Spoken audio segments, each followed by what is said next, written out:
नमस्ते प्रणाम। कैसे मनी आप उम्मीद करता नहीं कि आप सब बहुत अच्छा होंगे और हमारा यूट्यूब चैनल राइटर संजय सराय में आप सबका स्वागत हुआ। और आज 5 जनवरी भोकाल पावर स्टार पवन सिंह जी के जन्मदिन और हमारा तरफ से happy birthday to you power star Pawan Singh ji. आप जियो मिलियन साल। और आइए पवन सिंह जी पे एक सॉन्ग बनाया हूँ जो कि आप सबको सुनाता हूँ और अच्छा लगे तो लाइक कमेंट जरूर कीजिएगा। कि 5 जनवरी के देता दिल से बधाइया। हाँ 5 जनवरी के देता दिल से बधाइया। Happy birthday to you power star भैया।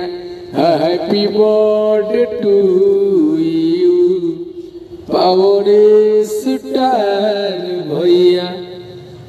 जुग जुग जियत रही भोजपुरी के आगे बढ़वैया।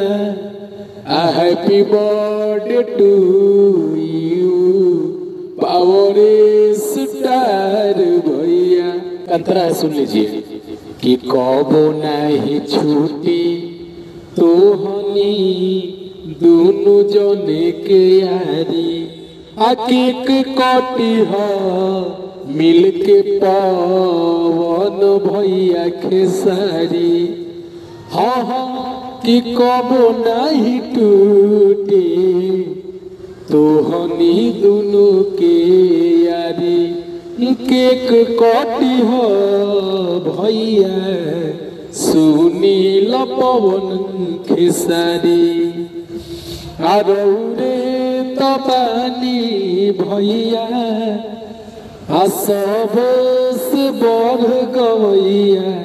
Happy birthday to you power star भैया। Happy birthday to you power star भैया।